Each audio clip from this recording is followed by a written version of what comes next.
Vote चोरी का सच में उजागर कर रहा हूं, इसलिए मेरी जान को खतरा है। आइए देखते मजा आएगा। ऐसा है अंजना जी, अभी अभी मैंने सुना कि उन्होंने कहा कि क्योंकि याचिकाकर्ता गोडसे परिवार से रिश्ता रखते हैं इसलिए उनकी जान को खतरा है, तो इसी लॉजिक को, राहुल लॉजिक को उन पर अपना दो। इस देश में इमरजेंसी किसने लगाया जिसमें लाखों लोग जेल में गए, स्टेरलाइजेशन हुआ और लोगों को मारा गया? इंदिरा जी। और उनके वंशज कौन? राहुल गांधी। इस देश में नरसंहार कब हुआ? 1984 का, जब राजीव गांधी थे। उन्होंने तो जस्टिफाई भी किया, बड़ा पेड़ गिरता है धरती हिलती है। इस देश में हाशिमपुरा, भागलपुर, मीरठ, मलियाना जैसे हजारों दंगे जहां पर हजारों मुसलमान काटे गए, कब हुआ? सब राजीव गांधी कांग्रेस पार्टी की देखरेख में हुआ। तो कांग्रेस पार्टी और राहुल गांधी का इतिहास तो उनसे भी ज्यादा खतरनाक है, क्योंकि गोडसे ने तो शरीर को मारा, पर गांधी जी के विचारों को सरेआम आज भी कांग्रेस पार्टी के प्रथम परिवार ने माना। वही राम जी के अस्तित्व को नकारते हैं, बोलते हैं कि हम लोग जो है गौ रक्षा के खिलाफ है। ये वही लोग हैं जो कहते हैं कि भाई राम मंदिर नहीं होना चाहिए। ये वही लोग हैं जो महात्मा गांधी के परिवारवाद के खिलाफ स्टैंड को विरोध करते हैं, और जो महात्मा गांधी ने कहा था कि कांग्रेस दुकान बंद कर दो, उसके खिलाफ जाते हैं। तो भाई अगर गोडसे के वंशज से डर है तो इंदिरा जो घोषित हिटलर है, घोषित हिटलर के वंशज से कितना डर होगा आप सोचिए। अब मैं आना चाहता हूं आज के विषय पर, यदि आपकी अनुमति हो तो। मैं एक रिएक्शन आलोक शर्मा जी से इस पर ले लूं। नमस्कार दोस्तों, मैं हूं सुनील और आप देख रहे हैं क्विक रिएक्शंस। क्विक रिएक्शंस में आप सबका एक बार फिर से स्वागत है। आज का वीडियो होगा, राहुल गांधी ने इलेक्शन कमीशन के ऊपर सवाल उठा दिए और इलेक्शन कमीशन ने उनको बोला है कि आप अफिडेविट सबमिट कीजिए। अफिडेविट सबमिट नहीं कर रहा है, उधर इधर घूम रहा है राहुल गांधी भगोड़ा के टाइप। उनको पता है अगर अफिडेविट कर दिया और झूठा साबित हो गया 7 साल का जेल लगने वाला है। इसी हवाले से डिबेट है, चलिए वीडियो देखते हैं और मजे लेते हैं। उसके बाद से एसआईआर पर ही लौटना है। एसआईआर की वजह से पहले भी क्या ऐसा राहुल जी ने कभी कहा था कि खतरा है उन्हें, क्योंकि जो आरोप सावरकर को लेकर लग रहा है, क्योंकि अब वो इसको वोट चोरी से जोड़ रहे हैं, लग रहा है क्योंकि अब वो इसको वोट चोरी से जोड़ रहे हैं। आलोक जी, मैं समझता हूं लीडर ऑफ अपोजिशन है, अगर उन्होंने कोई बात कही है तो उसको बहुत सीरियसली लिया जाना चाहिए। केंद्र सरकार को, जो जांच एजेंसीज हैं, जो भी हमारी जो सिक्योरिटी एजेंसीज हैं, सबको बहुत सीरियसली लेना चाहिए। ये दाएं बाएं साएं इधर बात, गौ रक्षा, फलाना ढिकड़ा, ये सब नहीं होना चाहिए। ये सीरियस विषय है। अगर उन्होंने कोई बात कही है तो सिक्योरिटी एजेंसीज को तुरंत तत्काल प्रभाव से इस पर संज्ञान लेना चाहिए।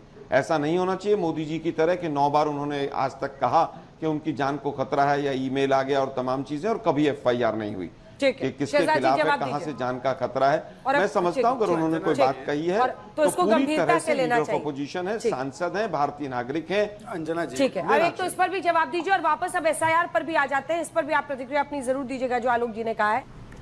सबसे पहले तो अंजना जी, मुझे तो हैरत होती है कि मेरे शहर पुणे में राहुल जी को डर लग रहा है, भारतीयों के बीच में, पुणेकरों के बीच में। पर यही राहुल गांधी जी जब विदेश जाते थे तो एसपीजी सुरक्षा जब उनके पास थी, कई बार छोड़कर जाते थे, तो विदेशियों के बीच में उनको कंफर्टेबल महसूस होता है। और वीर सावरकर और मराठा और महाराष्ट्र के लोगों के बीच में उनको थोड़ा सा सुरक्षा का खतरा लगता है। ये उनकी मानसिकता और उनके चरित्र को भी दर्शाता है। ये बड़ी अच्छी बात कही आप। अब मैं इस विषय से आगे बढ़ना चाहता हूं। अंजना जी, आज सरकार जो है उसकी चूल्हे हिर गई है, ये कहा आलोक जी ने। ये सुप्रीम कोर्ट के कुछ ऑब्जर्वेशन 2 दिन से मैं लेकर आया हूं। सुप्रीम कोर्ट को जब कहा गया मास एक्सक्लूजन हो चुका है तो उन्होंने कहा कि ये तो करना होता है, इलेक्शन रोल स्टैटिक नहीं हो सकता, रिवीजन करना अनिवार्य है। जब कहा गया कि देखिए ये तो वोटर फ्रेंडली नहीं है, तो सुप्रीम कोर्ट ने कहा ये वोटर फ्रेंडली है, एक्सक्लूजनरी नहीं है। पहले 3 डॉक्यूमेंट थे, आज 11 डॉक्यूमेंट होते हैं। फिर आधार का जब आधार लिया गया तो उन्होंने कहा आधार पर इलेक्शन कमीशन बिल्कुल सही कह रही है कि आधार को जो है वो प्रूफ के तरह या कंक्लूसिव एविडेंस की तरह नहीं माना जा सकता। और ये भी कह दिया सुप्रीम कोर्ट ने कि बिहार में किसी के पास डॉक्यूमेंट नहीं, ये आपका ट्रूथ है या ये एक एप्रीहेंशन, और ऐसे स्वीपिंग स्टेटमेंट मत कीजिए। तो जब सुप्रीम कोर्ट ने भी इस एटम बॉम्ब की हवा निकाल दी, और वैसे तो एटम बॉम्ब की हवा आज तक का चैनल भी मैं देख रहा था, वो आदित्य श्रीवास्तव का क्या हुआ भाई? वो शकुन रानी का क्या हुआ? ईसीआई की वेबसाइट डाउन थी, ये राहुल गांधी ने कहा।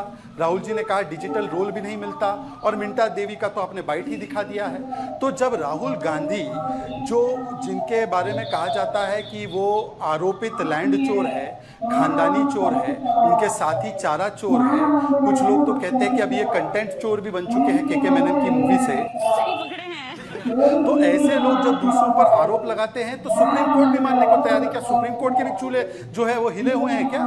दूसरी बात मैं आना चाहता हूं कि अभी जो राहुल गांधी के सबसे पहले, अंजना जी याद कीजिए, ईवीएम पर हर रोज आलोक जी आरोप लगाते थे चुनाव की जब भी डिबेट होती थी। आज पिछले 2 हफ्ते से ईवीएम का नाम सुना है क्या आपने? अब अंजना जी बताइए, ईवीएम वाले आरोप सही थे या गलत थे, इसमें छोड़ दिया। और अगर गलत थे तो 41 टाइम सुप्रीम कोर्ट जब कह रहा था ईवीएम पर भरोसा कीजिए, तब भरोसा नहीं किया। और अगर ईवीएम में गड़बड़ी हो सकती है तो वोटर रोल का गड़बड़ का कोई मतलब ही नहीं बनता। तो कौन सा स्टैंड है? दूसरा लॉजिकल पॉइंट सोचिए अंजना जी, कि जब 2024 के चुनाव हुए और 24 जून को मैं आपके साथ था डिबेट में, जब वोटिंग की काउंटिंग हुई और नतीजे आए, तब सुप्रिया श्रीने तो ऐसे हाथ हिला हिला के सेलिब्रेट कर रही थी। भाई अगर 2024 में सारी चीजें धांधली से हुई थी और आपके हिसाब से ये डिफीट था क्योंकि उसमें इतनी बड़ी फिक्सिंग हुई थी, तो भाई सेलिब्रेट किस बात का कर रहे थे? अब आते हैं जिस विषय को आपने बोला, अंजना जी, हमने कोई आरोप नहीं लगाया।